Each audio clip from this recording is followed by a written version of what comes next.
Adding and subtracting rational expressions. Before we get into today's main lesson, first we want to talk about finding a common denominator. We need to write each denominator as a product of prime factors, then form a product of the different prime factors, and third, remember, if you multiply the bottom, you have to multiply the top. So first we're just going to practice finding a common denominator for the two fractions. In our first example, let's just take this back to elementary school when we first learned how to find common denominators when we were adding or subtracting fractions. So you can see that the denominators 4 and 6 are not the same. So what we're going to do is we're going to break this down into the prime factors. 4 is equal to 2 times 2, and 6 is equal to 2 times 3. They both have a 2 in common, but they differ because the 4 has an extra 2 and the 6 has a 3. So in order to make them the same, we need to multiply this one times the 3 and multiply this denominator times a 2 so that they'll all be the same. So in our third step, it says, remember, if you multiply the bottom, you have to multiply the top. So when we multiply this denominator by 3, we also need to multiply the numerator by 3. When we multiply this denominator by an extra 2, we need to multiply the numerator by an extra 2. Then let's rewrite our fractions. On the top, 3 times 3 is 9, and on the bottom, 3 times 2 times 2, that gives us 12. And then our other fraction, 1 times 2 is 2, and on the bottom, 2 times 3 times 2 is 12. Now we have 12 as our least common denominator, and now our two fractions have the same denominator. So we can add them and we can subtract them. Now we're just going to take that same idea over here into our rational expressions. So let's practice finding common denominators with these two fractions. So this denominator is x minus 1. We can't break this down anymore into any other factors. So let's look at our other denominator. X squared minus 1. We have a binomial with two perfect squares separated by a subtraction. So we know that this is going to factor into x minus 1 and x plus 1. So when you take a look at this, we have a factor of x minus 1 and x minus 1. And what you'll notice is that the fraction on the right has an extra x plus 1. So that means we're going to need to multiply this side by a factor of x plus 1. Now our denominators will be the same. But remember, if you multiply the bottom by something extra, you have to multiply the top.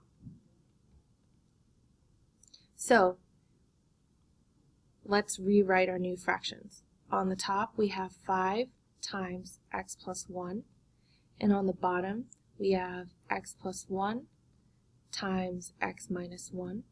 Now in our other fraction, we didn't have to multiply any new factors to the denominator. So that is actually going to stay just as it is.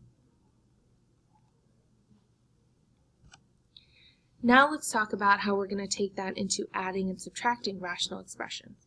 The first step is to find the least common denominator, and then 2, rewrite each expression as an equivalent rational expression. So this part, steps 1 and 2, is what we practiced just before this. Then step 3 is to add or subtract the numerators, and then 4th, simplify if possible. So let's go ahead and take that idea into this example, and we're going to end up adding these fractions. So again, we want to break this down into the prime factorization. We have a 3 here. This is an x, and this x squared, this is actually x times x. So we need to identify what's missing from each denominator. From this 3, we're missing the x times x. From this x, we're missing a 3 and another x. And then from this x squared, we have that x, but we're missing the 3.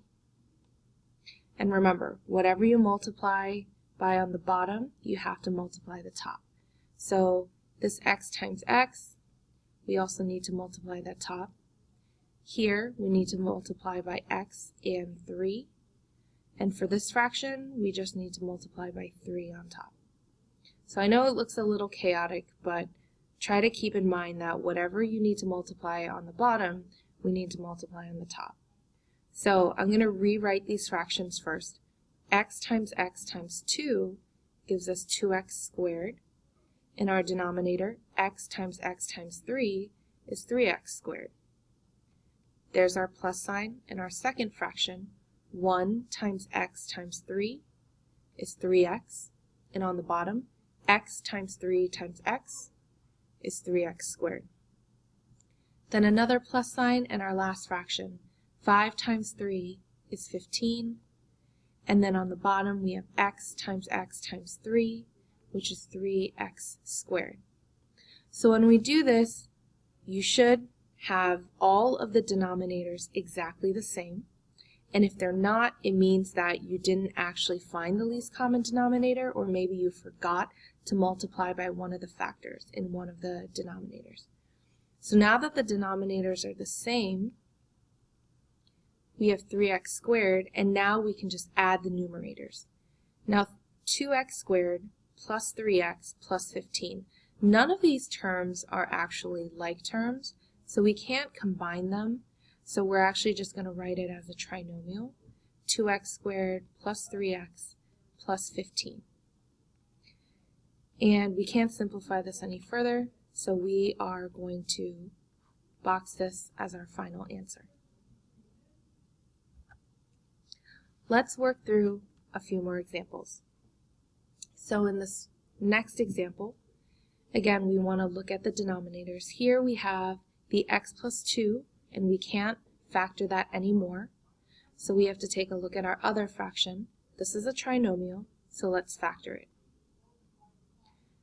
We have x, and remember, the factors of 6 are 6 and 1, and 2 and 3. In order to get a positive 5, we're going to need to add 2 and 3. So here are our factors. So x plus 2 and x plus 2 are the same. The one that's missing from the first fraction is x plus 3. Now our denominators will be exactly the same. And remember, if you multiply the denominator, you have to multiply the numerator. So we're going to have to multiply the first fraction on top by x plus 3 as well. And here, for the second fraction, since we didn't have to multiply any new factors, we don't need to multiply the top by anything either.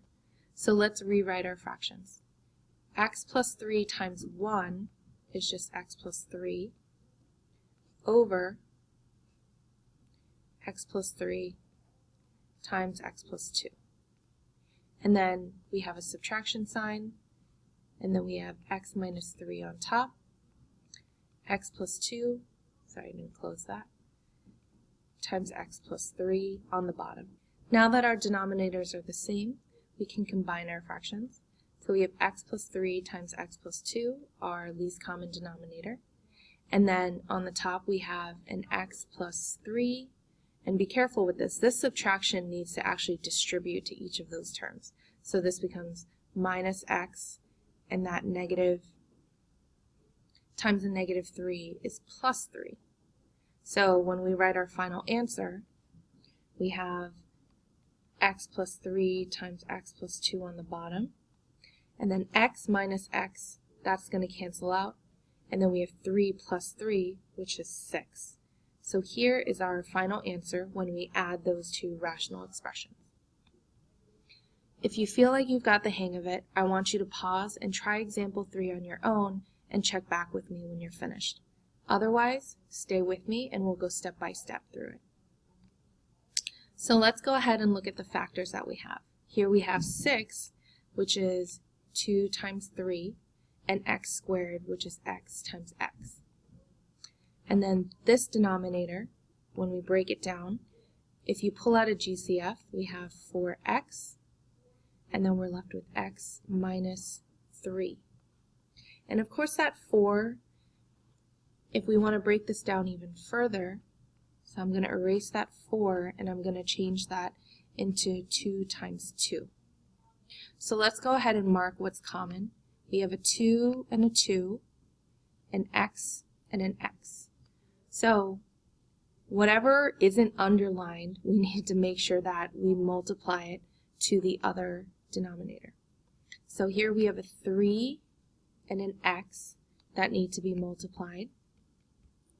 And then from this side we have another 2 and an x minus 3 that need to be multiplied over here. Times 2 and then our x minus 3.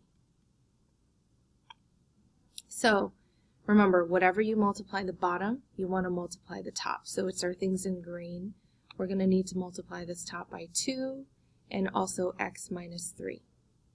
Here we need to multiply the top by 3 and another x. So let's go ahead and rewrite our fractions. In the first one, 5 times 2 is 10, and then we have x minus 3 on the top. On the bottom, we have 2 times 2 times 3, which is going to give us 12, x times x, which is x squared, and then our x minus 3. Then there's our plus sign in between, and then our other fraction on the top, x times 3 times x, will be 3x squared. And along the bottom, we have 2 times 2 times 3, which is 12, x times x, which is x squared, and then our x minus 3. And again, just double check and make sure that your two denominators are exactly the same, because that was the goal. If not, we missed something in here. So now let's go ahead and write our denominator once. And we can combine our fractions by adding our numerators. And since it's just plus, we don't have to distribute anything. We can just add those. So we have 10 times x minus 3 plus 3x squared. Now, we want to simplify this, so we're actually going to distribute this top. So 10 times x is 10x, 10 times negative 3 is negative 30, plus 3x squared over 12x squared times x minus 3. Now the last thing is, the top we want to write that trinomial in standard form, so we're just going to put 3x squared first, then the plus 10x minus 30, all over 12x squared times x minus 3. So remember, you want to leave the denominator in factored form so we can see all the factors, but simplify the numerator if possible. Simplifying complex fractions. We're going to be adding or subtracting fractions so that there is only one fraction in the numerator and one fraction in the denominator. And then after that step, you want to keep the top fraction, change the sign to multiplication, and flip the bottom fraction. So this combines our lesson from today and what we talked about previously on dividing and multiplying rational expressions. So when we need to simplify this complex fraction, it's complex because we have a fraction over another fraction, and we don't want to have this notation. So step 1, here it's already taken care of for us. We only have one fraction in the top and one fraction in the bottom. So we want to follow these steps: keep, change, flip. So we're going to keep the top fraction, 4x squared minus 1 over x squared minus 4. Change this division symbol into a multiplication symbol, and we want to flip the bottom fraction. So x plus 2 comes to the top, and then 2x minus 1 goes to the bottom. So we've gotten rid of the complex fraction, and now we just want to use what we remember about multiplying fractions. So we need to factor the tops and the bottoms of both fractions. So the top, we have two terms and they're both perfect squares, so we can factor that. 2x minus 1, 2x plus 1. And then on the bottom, we have another binomial with perfect squares. So we get x minus 2 times x plus 2. In our second fraction, we actually can't factor those anymore. So we're just going to rewrite that. And now let's go ahead and cancel what we can. So we have an x plus 2 term, one on the bottom, one on the top, and a 2x minus 1 term, one on the bottom, one on the top. So we are left with 2x plus 1 in the numerator over x minus 2 in the denominator. And here is our simplified complex fraction. So let's take a look at the second example. I know it looks overwhelming, but we're going to take it step by step. So remember, the first step is you want to add the fractions in the top, so we only have 1, and add the fractions in the bottom, so we only have 1. So that's taking what we talked about before in this lesson. So here, let's go ahead and find the common denominators. We have 2 over, and then let's take the x squared minus 16 and factor that. So we have two terms, both perfect squares. So we have x minus 4 times x plus 4. And then we have our plus sign. And then we actually can't factor that denominator anymore, so we just have x plus 4. And then on the bottom, I'm going to use this blue line to separate the bottom, and we'll deal with the bottom in purple. We have 1 over x plus 4 plus 1 over x minus 4.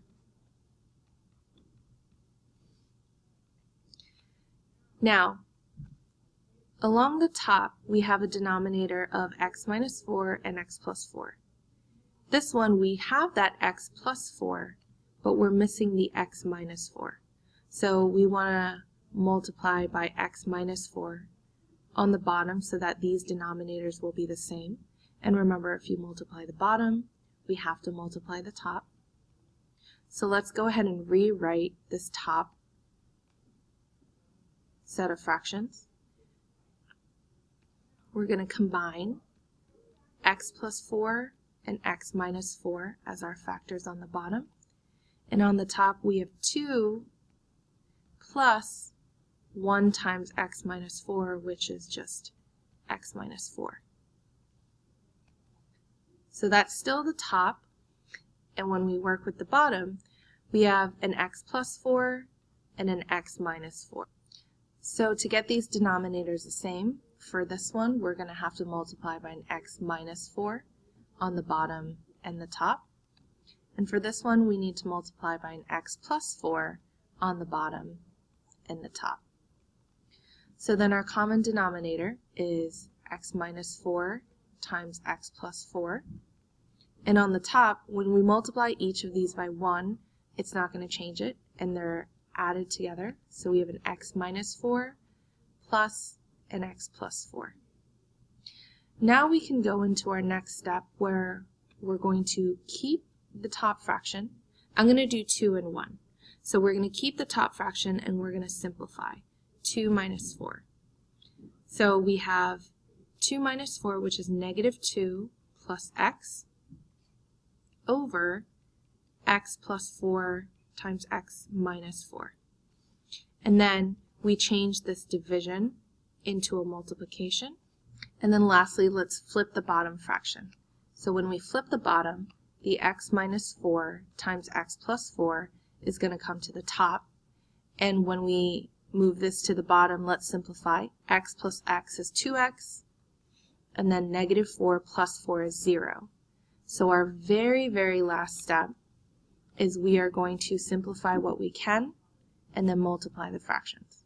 So we have an x plus 4 on the bottom and top that cancel, x minus 4 on the bottom and top that cancel. And then because negative 2 plus x is one binomial, we're not going to be able to cancel anything there. So our final simplified answer, we have x minus 2 over 2x. So this complex fraction simplified into this. That's it for this lesson. I'll see you in class for more practice.